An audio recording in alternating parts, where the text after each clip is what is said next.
Hello and welcome to Arts 24. My guest today is a Palestinian filmmaker and Israeli citizen whose work explores power, identity and belonging in a divided land.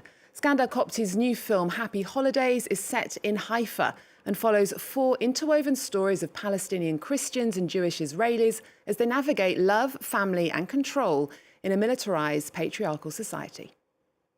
يا سليلة وهاني ارفعوا تشيرز الله العقبة للمعوزين قريبا ان شاء الله. ازيك توفيق؟ قبلي هاي ماما شو الوضع؟ حكيتوا إشي للمستقبل بفكر عشان بعده بالأول. زي لوين؟ نسبة كيف التعليم ماشي معك؟ خلصت الليلة يعني بدي أفوت على التخت وأحضر لي إشي وأنام.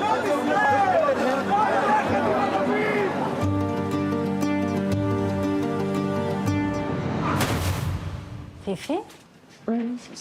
ليش عملتي حالك هيك؟ ولا شيء ماما طلعت برم. That was from Happy Holidays, directed by Scandar Copti. It won the Best Screenplay prize at the Venice Film Festival last year. Welcome to the show. Thank you for having me. It's a pleasure to have you. Now, you are, as I said, a Palestinian filmmaker from Jaffa, who's also an Israeli citizen. You now live in Abu Dhabi. Palestinians represent around 20% of the population in Israel. As someone who lives between two worlds, your films bring a sort of nuance, empathy, and a perspective, a personal insight into one of the most complex regions in the world. Tell us how this complex identity that you have contributes to your storytelling. I mean, my identity is part of the storytelling, especially in those days where it's endangered.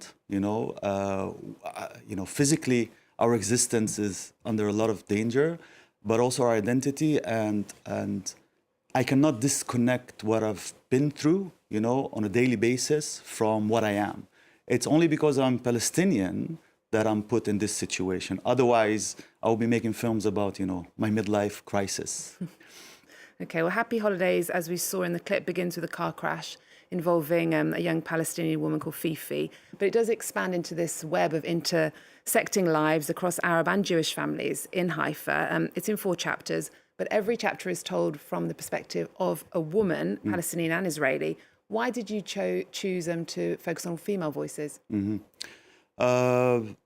I think it was, my process is very, very simple. When it comes to making films, I start with something that annoys me, and then I try to understand why is it this way. And I understood that patriarchy also had an impact on my life, even if I'm a man. And I started looking into how is it, kept? How is it maintained? Why doesn't it disappear? Because everybody seems to be suffering, or everybody suffers from patriarchy. And then I got deeper into understanding how oppression works and how we tend to internalize oppression and normalize it for many reasons, mostly to convince ourselves that we have a good life. And also because our society is very strict and it regulates itself through punishing whoever doesn't do what is expected of them to do and rewarding whoever walks the way it's meant for them to walk. So, and I thought that it would be very, very interesting to do it through the perspective of women that are guarding and maintaining and sustaining this patriarchy, and with empathy. So the only way to do it is to create, have them be the protagonists, so you don't antagonize them and you don't judge them for this. Okay, well, let's take a look then at a clip showing Rami, who's Palestinian, and his Jewish girlfriend Shirley discuss the implications of her pregnancy. אני ממשיכה עם ההיריון הזה, ויהי מה. ואני לא מעוניינת יותר לקבל שיחות טלפון על איומים, ועל הילד שלי, ועליך, ועל החיים שלך. על מה את מדברת עכשיו? מי מתקשר אלייך? אני לא יודעת. מה את לא יודעת? אבל יודעים הכל עליי.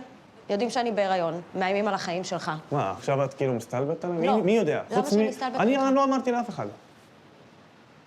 אני לא אמרתי לאף אחד, לא שיתפתי את זה עם אף אחד. בכל מקרה, החיים שלך בסכנה, לפי השיחות טלפון האלה.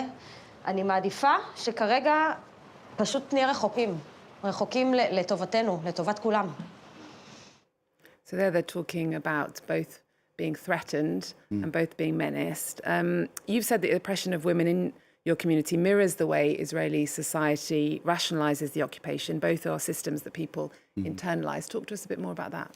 Yeah, I think it has to do with values and the way we deal with values. And usually our values, we inherit them from the people we love the most, from our parents, right? And because we are social creatures, so we want to belong to this group that accepts us and loves us. So we start defending those values. We never question them. We accept them just as is. And then this becomes what we deal with. And defending our values means we can oppress ourselves or others, trying to sustain and maintain those things. And I think this is what is happening with this whole idea of normalizing occupation or the idea of supremacy, Zionism by itself. When you breastfeed on those ideas, they become your reality. If we go back historically and we try to ask people that, in the times of slavery, white people, is it wrong, to enslave other people just because of the color of their skin? They'll say, no, this is what we do. This is part of our values and our faith. And I think this is what has allowed, what is happening right now, the genocide.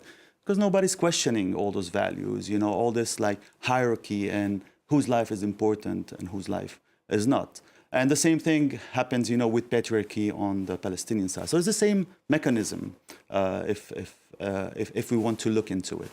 You are Palestinian, but you do present characters both from Israeli and Palestinian backgrounds with lots of care and empathy, even those whose beliefs or behaviours might be hard to accept. Mm-hmm. How complicated is that?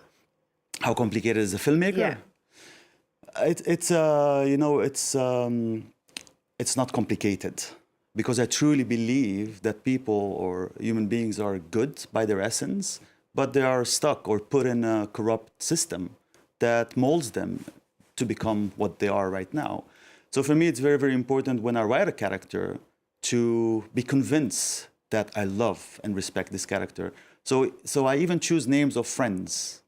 Even in this film, those are friends, Israeli friends that I like very, very much, and they know it probably.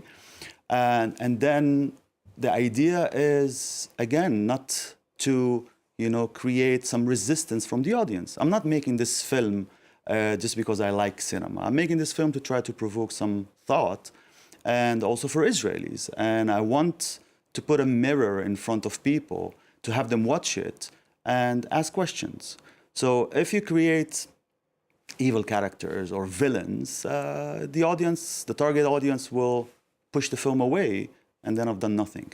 But it isn't an explicitly political film. There are no checkpoints, there are no tanks in the film, but politics does show up in hospital rooms, the school rituals and everyday interactions. Let's take a look.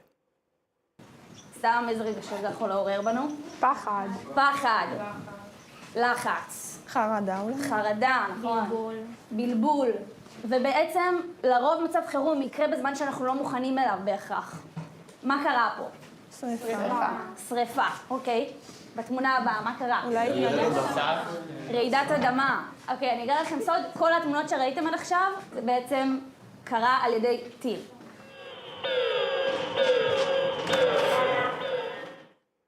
So some people might expect a Palestinian director to be more directly political, with a more direct political message. Why did you avoid using obvious symbols like checkpoints and tanks and things like that?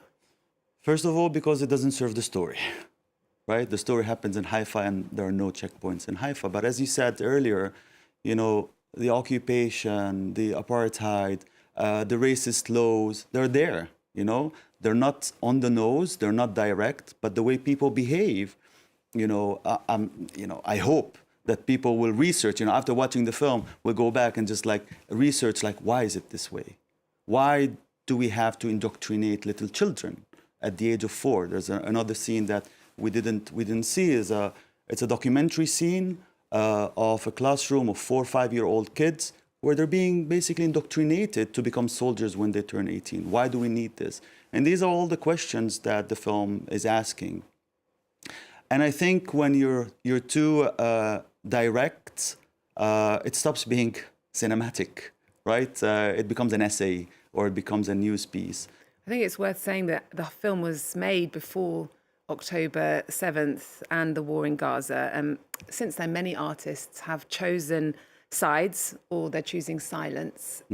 Is it harder now to be empathetic in your filmmaking? Is it more of a challenge, or is it even more important than ever? No, I think it's more important than ever to be empathetic and to understand that things can radically and will radically change. You know, again, now we're in the middle of it, and we're very angry and we're very upset and we're afraid, you know. But if you look back historically, you know, change happened overnight.